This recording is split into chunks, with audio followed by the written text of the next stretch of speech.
السلام علیکم ورحمۃ اللہ وبرکاتہ۔ بھائی نے بولا تھا کہ امام ابو حنیفہ رحمۃ اللہ علیہ کی ملاقات صحابہ سے ہوئی ہے، انس بن مالک رضی اللہ تعالیٰ عنہ علیہ الصلوۃ والسلام سے۔ تو یہ دو امام سے ثابت ہے، میں نے اس کی تحقیق کری، امام بغدادی اور امام حجر عسقلانی رحمۃ اللہ علیہ سے۔ بٹ ایک امام اور امام سوتی، انہوں نے اس کا رد کیا ہے، وہ لیکن نہیں ہوئی، تو یہ ایک اختلافی مسئلہ ہے۔ تو اس میٹر میں تو ہم پڑھتے نہیں ہیں کہ ان کی ملاقات کس سے ہے کہ کس سے نہیں ہے، کیونکہ الحمدللہ آج ساری حدیثیں واضح ہیں اور ساری صحیح سند سے ہم آپ کو ملتی ہیں۔ ان کے اوپر اپن جہاں امام جعفر صادق رحمۃ اللہ علیہ، وہ پانچویں امام ہیں جو کہ سیاہ لوگ ان کو مانتے ہیں، اپن لوگ ان کو کیوں نہیں مانتے جبکہ وہ اہل بیت میں سے ہیں اور ان کے تو گھر سے ہی دین نکلا ہے، لیکن پھر بھی ہم انہیں نہیں مانتے۔ کیوں؟ کیونکہ میرے بھائیوں، ایکچول میں کیا ہے معلوم، حقیقت میں کیا ہے، آج اس پلیٹن ارتھ کے اوپر، اس زمین کے اوپر جتنے بھی لوگ ہیں نا، یہ کسی امام کو فالو نہیں کر رہا ہے، نہ کوئی امام جعفر صادق کو کر رہا ہے، نہ امام ابو حنیفہ کو کر رہا ہے، نہ امام شافعی کو، نہ مالک کو، نہ کسی کو فالو نہیں کر رہا ہے۔ سب اپنے اپنے مسجد کے مولویوں کو فالو کر رہا ہے، سب اپنے مسجد کے اماموں کو فالو کر رہا ہے۔ انہیں تو پتہ ہی نہیں ہے بیچاروں کو امام کیا قول کر کے گئے، امام کیا بات کر کے گئے، امام کی کون سی کتابیں ہیں، اس کے بارے میں کسی کو کوئی خبر ہی نہیں ہے۔ آپ نے کہا تھا کہ اماموں کے بارے میں تھوڑا پڑھ لوں، تو میرے بھائی میں 2-3 سال پہلے ان کے بارے میں پڑھ چکا ہوں، اور مجھے ان کی سب سے اچھی بات یہ لگی، چاروں اماموں نے کہا کہ ہماری کوئی بات اگر آپ صلی اللہ علیہ وسلم سے ٹکرا جائے تو ہماری بات اٹھا کے دیوار پہ مار دینا اور آپ صلی اللہ علیہ وسلم کی لے لینا۔ تو میرے بھائیوں، وہ تو اپنے سارے مسئلوں سے بری ذمہ ہیں، جو اگر ان سے کوئی غلطیاں ہوئی ہیں، کوئی مسئلہ ان سے غلط ہو گیا ہے، تو وہ تو اس سے بری ذمہ ہے، کیونکہ انہوں نے بول دیا ہے کہ ہماری بات کوئی اگر اللہ کے نبی سے ٹکرا جائے تو اٹھا کے دیوار پہ مار دینا اور اللہ کے نبی کی لے لینا۔ فار ایگزامپل جو ہوا ہے وہ میں بتا دیتا ہوں کہ امام ابو حنیفہ کے نزدیک وضو کی حالت میں اگر آپ کا خون نکل جاتا ہے تو وضو ٹوٹ جاتا ہے، امام شافعی کے نزدیک نہیں ٹوٹتا ہے۔ تو اب ہم کیا کریں؟ تو ہمارے امام کیا کہہ کے گئے کہ کوئی بات اللہ کے نبی سے ٹکرا جائے، اللہ کے نبی سے ٹکرائے گی، یہ ہم کہاں دیکھیں گے؟ یہ ہم احادیث کی کتابوں میں دیکھیں گے۔ الحمدللہ سیاہ ستہ کی جو کتاب ہے، اس پہ امت کا اجماع ہے، اور بخاری مسلم کی صحت پہ تو پکا اجماع ہے کہ اس میں جتنی حدیثیں سب صحیح ہیں۔ شاہ ولی اللہ دہلوی صاحب حجت البالغہ میں لکھ کر گئے ہیں یہ بات کہ بخاری مسلم کی صحت پہ اجماع ہے۔ تو ہم بخاری مسلم کو دیکھیں گے تو اس میں ہمیں حدیث ملتی ہے کہ ایک صحابی جو تھے نماز پڑھ رہے تھے اور انہیں تیر لگ گیا تھا، تیر لگنے میں ان کا خون نکل گیا۔ تو دوسرے صحابی نے بولا مجھے تو نے اٹھایا کیوں نہیں؟ تو انہوں نے بولا کہ میں نے ایک سورج سے رکا دی تھی، میں نے سوچا نماز مکمل کر دوں۔ اب ان کو نہیں پتہ تھی یہ والی بات کہ وضو ٹوٹ جاتا ہے خون نکلنے سے، ان کو پتہ تھا کہ وضو نہیں ٹوٹتا ہے خون نکلنے سے، پر امام ابو حنیفہ کو نہیں پتہ تھا یہ، ان سے یہ مسئلہ مس ہینڈل ہو گیا، ان سے یہ غلطی ہو گئی۔ پر انہوں نے کیا بولا ہے کہ میری بات ٹکرا جائے تو دیوار پہ مار دینا۔ تو ہم یہاں امام ابو حنیفہ رحمۃ اللہ علیہ کے مسئلے کو نہیں لیتے ہیں، اس میں ہمیں حدیث ملتی ہے، اور امام شافعی کے مسئلے کو ہم لے رہے ہیں، کوئی امام شافعی کے نزدیک نہیں ٹوٹتا۔ ٹھیک اسی طریقے سے وضو کی حالت میں بیوی سے ہاتھ لگانے سے وضو ٹوٹ جاتا ہے، امام ابو حنیفہ کے نزدیک نہیں ٹوٹتا، امام شافعی کے نزدیک ٹوٹ جاتا ہے۔ پر ہم یہ حدیث دیکھیں گے تو حدیثوں میں ہمیں ملتا ہے بخاری مسلم میں کہ اللہ کے نبی جب نماز پڑھتے تھے گھر کے اندر تو اماں عائشہ کا جو ہے پاؤں آ جاتا تھا مصلی پہ، تو آپ ہاتھ سے ہٹا دیا کرتے تھے جب سجدے میں آتے تھے۔ تو بیوی سے ہاتھ لگانے سے وضو نہیں ٹوٹ رہا، یہ ہمیں حدیثوں سے مل گیا۔ تو ہمارے امام بری ذمہ ہو گئے، کیوں؟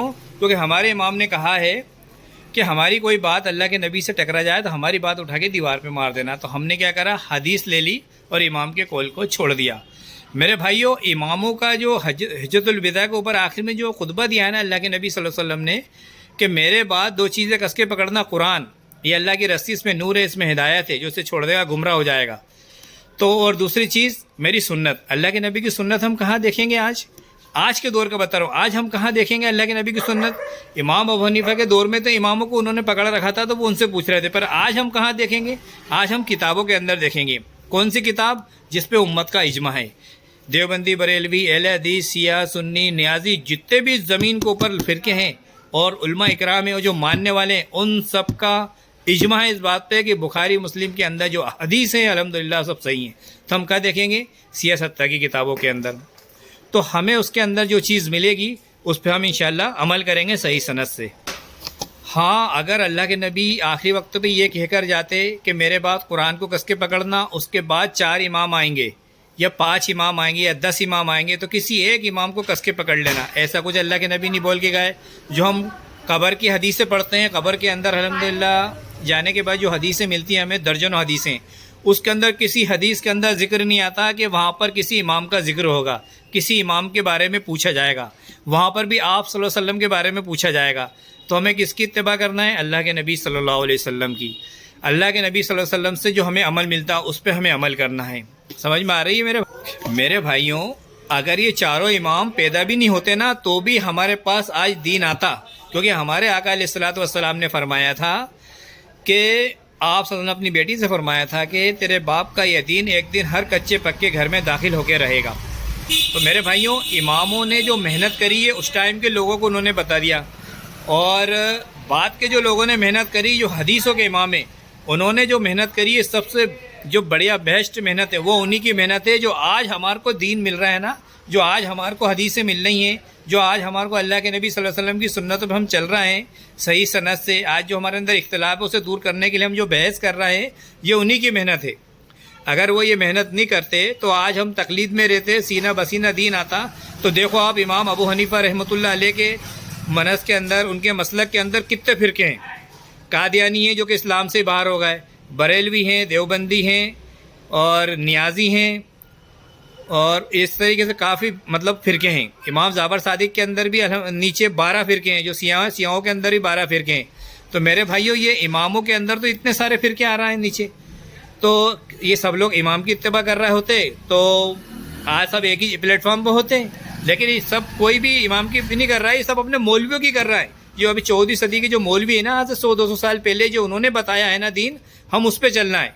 ہمارے امام ابو حنیفہ رحمۃ اللہ علیہ نے تو بتایا ہی نہیں تھا کہ مسجد کے اندر جاجم بچھانا، اس کے اوپر گادی بچھانا، اس کے اوپر پھر ایک اور قالین بچھانا، اور اس کے اوپر نماز پڑھنا۔ یہ قیاس والا مسئلہ ہے جو اہل سنت کا منہج ہے ہمارا، کہ پہلے قرآن میں دیکھو، پھر حدیث میں دیکھو، اس کے بعد امت کا اجماع دیکھو، چوتھے نمبر پہ قیاس ہے۔ ہمارے بھائی نے تیسرے نمبر پہ قیاس بول دیا تھا، ہو جاتی ہے غلطی، پر قیاس جو ہے چوتھے نمبر پہ ہے۔ تو پھر قیاس کرے، یہ قیاس کس نے کرا ہے؟ آج کے مولویوں نے۔ تو یہ جو قیاس کرا ہے صحیح ہے، ہم پڑھ سکتے ہیں نماز اس کے اوپر الحمدللہ۔ تو یہ ہوتا ہے میرے بھائیوں قیاس، جو ہمارے امام پہلے کرتے تھے اس ٹائم کے مسئلے کے اوپر۔ آج ہمارے آس پاس جو مولوی ہیں، بڑے مفتی ہیں، جنہوں نے قرآن حدیث پڑھا ہے، وہ قیاس کرتے ہیں، اور قیاس جو ہوتا ہے قرآن حدیث کی روشنی میں ہی کیا جاتا ہے۔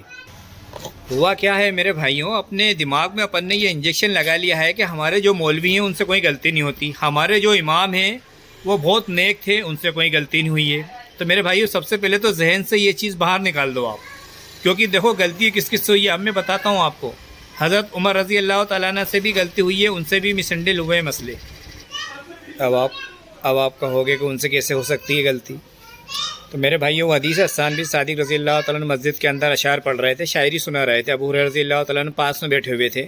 تو حضرت عمر کا ادھر سے گزر ہوا، آپ نے غصے میں دیکھا کہ یہ کیا ہو رہا ہے، تو حسان بن صادق رضی اللہ تعالیٰ نے کہا کہ تم سے بھی جو اول شخص سے اللہ کے نبی کے بارے میں انہوں نے بولا کہ جب وہ ہوتے تھے ان کے سامنے بھی میں اشعار پڑھتا تھا مسجد میں، تو حضرت عمر رضی اللہ تعالیٰ عنہ کو یہ بات نہیں پتہ تھی، تو انہوں نے حضرت ہریرہ رضی اللہ تعالیٰ عنہ سے گواہی مانگی کہ یہ صحیح کہہ رہا ہے۔ تو حضرت ہریرہ رضی اللہ تعالیٰ عنہ نے بولا کہ ہاں یہ صحیح کہہ رہا ہے۔ تو میرے بھائیوں، ان کو بھی یہ بات نہیں پتہ تھی۔ اسی طریقے سے مولا علی علیہ السلام سے بھی کچھ ایک مسئلہ میں سینڈل ہوا تھا، بعد میں انہوں نے اس سے رجوع کرا۔ ابو ہریرہ رضی اللہ تعالیٰ جو سب سے زیادہ حدیث کے راوی ہیں، ان سے بھی ایک مسئلہ میں سینڈل ہوا ہے، بخاری مسلم میں حدیث ہے، اس کو جانکاری چاہیے ہو میں دے دوں گا الحمدللہ، کیونکہ ویڈیو بہت بڑا ہو جائے گا میں ڈیٹیل بتاؤں گا۔ تو پھر اماں عائشہ نے اس مسئلے کو کلیئر کرا، بعد میں پھر انہوں نے بھی رجوع کرا۔ تو میرے بھائیوں، غلطیاں تو سبھی سے ہوئی ہیں۔ جب صحاباؤں سے غلطیاں ہو گئی ہیں، تابعین سے غلطی ہو گئی ہیں، تو امام تو شے ہی کوئی نہیں ہے، ان سے غلطی نہیں ہو سکتی تھی کیا؟ ان سے بھی غلطی ہو سکتی ہے۔ تو ہمیں کیا دیکھنا ہے کہ قرآن میں کیا لکھا ہے اور صحیح حدیث میں کیا لکھا ہے۔ آج ہمارے پاس دونوں چیز موجود ہے الحمدللہ، تو ہم کیوں پکڑے کس کے کسی امام کو کہ ہم نے اسی امام کی پیروی کریں گے، اس امام نے جو بولا، ہم امام شافعی کی پیروی کریں گے، انہوں نے کیا بولا ہے۔ اب ہم عطیاتوں کے اندر بیٹھے ہیں، عطیاتوں پوری ہونے کے بعد ہم درود شریف پڑھ لیں گے، تو امام ابو حنیفہ کے نزدیک ہمیں سجدہ سہو کرنا پڑے گا، امام شافعی کے نزدیک نہیں کرنا پڑے گا۔ اب یہ مسئلہ ہو گیا، اب ہم کہاں دیکھیں اس کو کہ صحیح کون ہے دونوں میں سے؟ تو ہم قرآن حدیث ہی دیکھیں گے نا۔ تو حدیث کے اندر لکھا ہوا ہے کہ اللہ کے نبی عطیاتوں پڑھنے کے بعد درود بھی پڑھ لیا کرتے تھے، کبھی کبھی دعا بھی پڑھ لیا کرتے تھے، پھر آپ کھڑے ہوتے تھے، اس میں کوئی سجدہ سہو کرنے کی ضرورت نہیں۔ اپنے امام سے اس میں غلطی ہو جاتی ہے، میں کہہ رہا ہوں بڑے بڑوں سے غلطی ہو گئی ہے، صحابہ سے ہو گئی، تو امام سے کیوں نہیں ہو سکتی غلطی؟ تو ہمارے ذہن سے ہم یہ نکالیں کہ ہمارے مولوی، ہمارے علماء، ہمارے مفتی، ہمارے امیر، ہمارے امام، ان سے غلطی نہیں ہوئی ہے۔ سب سے پہلے تو ہمیں یہ رکھنا چاہیے کہ ان سے بھی غلطی ہو سکتی ہے۔ قرآن میں اللہ فرماتا ہے نا، اللہ اور اس کے رسول کی اطاعت کرو، تم میں جو حکمران ہے، اگر حکمران سے نا اتفاقی ہو جائے تو واپس قرآن حدیث کی طرف لوٹاؤ، یعنی اس سے کوئی غلطی ہو جائے تو۔ اس کی تفسیر میں بخاری مسلم میں کتنی حدیثیں۔ تو میرے بھائیوں، ہمیں یہ سمجھنا بہت ضروری ہے کہ ہم تقلید جو کر رہا ہے آنکھ کھول کے کرنا، آنکھ بند کر کے اندھی تقلید نہیں کرنا ہے کسی کی بھی۔ سمجھ میں آ رہی ہے آپ کو بات بھائیوں؟ میرے بھائیوں، اگر ہم حنفی، شافعی، مالکی اور حنبلی بن کے رہیں گے نا تو ہم صحیح راستے پہ کبھی بھی نہیں آ سکتے، کیونکہ ہم انہیں غلط، اگر کوئی بات ہمیں قرآن حدیث سے ملے گی تو ہمارے دماغ یہ چلے گا کہ یار نہیں، ہم تو ہمارے امام کو کس کے پکڑے، ہمارے امام غلط کیسے ہو سکتے، ہمارے مولوی صاحب غلط کیسے بول سکتے۔ میرے بھائیوں، اگر آپ ان کو کس کے پکڑو گے نا کہ وہی سب کچھ ہے، وہی دین ہے، تو ہم صحیح راستے پہ کبھی نہیں آ سکتے، کیونکہ اللہ کے نبی صلی اللہ علیہ وسلم کو تو پتہ تھا، قیامت تک کے بارے میں آپ بہت ساری باتیں بتا کے گئے ہیں، تو وہ ایسا بولتے ہی نہیں کہ میرے بعد قرآن کو کس کے پکڑنا اور میری سنتوں کو، وہ ضرور بولتے کسی امام کو کس کے پکڑ لینا، اس امام کا نام بھی لے دیتے ہو۔ لیکن میرے بھائیوں، وہ ایسا نہیں بول کے گئے، کیوں؟ کیونکہ ان کو پتہ تھا کہ بیچ میں جو ہے 72 فرقے والی حدیث تو آپ نے سنی ہوئے گی، کیونکہ مسلمانوں کے اندر جب مال کی محبت آئے گی، میں کی بھاونا آئے گی، تو یہ چیز کیا ہے کہ کہیں نہ کہیں مس ہینڈل ہوگا مسئلہ۔ جیسے حضرت معاویہ رضی اللہ تعالیٰ عنہ سے کتنے مس ہینڈل ہوئے مسئلے، کتنی ساری ان کی حدیثیں ملتی ہیں، انہوں نے ان کے دور حاضر میں یہ غلط کیا، وہ غلط کیا، ان کے دور حاضر میں اس طریقے سے یہ کام غلط ہوا۔ تو بھائیو، وہ تو صحابی اللہ کے نبی کی خدمت میں مطلب کاتب تھے، وہ تو اللہ کے نبی سے انہوں نے دین سیکھا۔ جب ان سے اتنی غلطیاں ہو سکتی ہیں تو امام تو شے ہی کوئی نہیں ہے میرے بھائیوں۔ تو ہمیں آج کے دور کے اندر ہمیں کیا کرنا ہے؟ قرآن اور صحیح حدیث، آج ہمارے پاس الحمدللہ مکمل جو علم ہے دین کا وہ کتابوں کی شکل میں موجود ہے، تو ہمیں سب سے پہلے کس کو دیکھنا چاہیے؟ کتابوں کے اندر کیا لکھا ہے۔ یہ نہیں یار کتابوں کے اندر یہ لکھا ہے، اس کے بعد ہی ہم کیا کہہ رہے ہیں یار ہم تو فقہ حنفی پہ تعلق رکھتے ہیں، امام ابو حنیفہ نے تو یہ کیا تھا، ہم تو اس پہ چلیں گے، یار ہمارے مسجد کے امام صاحب نے تو یہ بتایا، ہم تو وہ کریں گے، بھلی کتاب میں یہ لکھا ہے۔ میرے بھائیو، آج یہ ماحول ہے، میری اتنی لوگوں سے ڈیبیٹ ہوئی ہے، بحث ہوئی ہے کہ قرآن حدیث سر پہ تو گھما دو، گھول کے پلا دو نا، پھر بھی ایسی تقلیدیں کر رہی، ایسی اندھ بھکتی میں ہے کہ انہیں قرآن حدیث سے دور دور تک کوئی مطلب نہیں ہے۔ وہ بس ایک ہی چیز سمجھتے ہیں کہ یار ہم جس کو مان رہے ہیں وہ کیا غلط ہے، اسی پہ اٹکے ہوئے ہیں۔ تو میری آپ سب سے گزارش ہے میرے بھائیوں، یہ ہمارے جو چاروں پانچوں جتنے امام ہیں نا، یہ سب بہت اللہ والے تھے، انہوں نے اس دور کے اندر لوگوں کو دین سکھایا، پر کسی سے نہیں بولا کہ ہماری پیروی کرنا، آخری تک ہمارے کو پکڑ کے رکھنا۔ آپ نے تو یہ بولا کہ ہماری بات کوئی غلط مل جائے، اللہ کے نبی سے صحیح مل جائے تو ہماری چھوڑ کے اللہ کے نبی کی پیروی کرنا۔ چاروں امام اللہ کے نبی کے قدموں میں چھوڑ کے گئے ہمیں، تو ہمیں کیا بننا ہے؟ محمدی۔ کیا بننا ہے میرے بھائیوں؟ محمدی۔ ہم اونلی مسلم ہیں، اور ہمارے سارے جو عمل ہیں وہ اللہ کے نبی سے جا کے ملتے ہیں، اللہ کے نبی سے ہمیں مطلب جو صحیح حدیث ہے، جو ہماری جو سند جاتی ہے چین، وہ اللہ کے نبی تک جانا چاہیے، اس چیز پہ ہمیں عمل کرنا ہے، وہ ہے دین۔ ٹھیک ہوگا انشاءاللہ۔ اگر کوئی سخت بات کہہ دی ہو تو معذرت چاہتا ہوں۔ وآخر الدعوانا والحمد للہ رب العالمین۔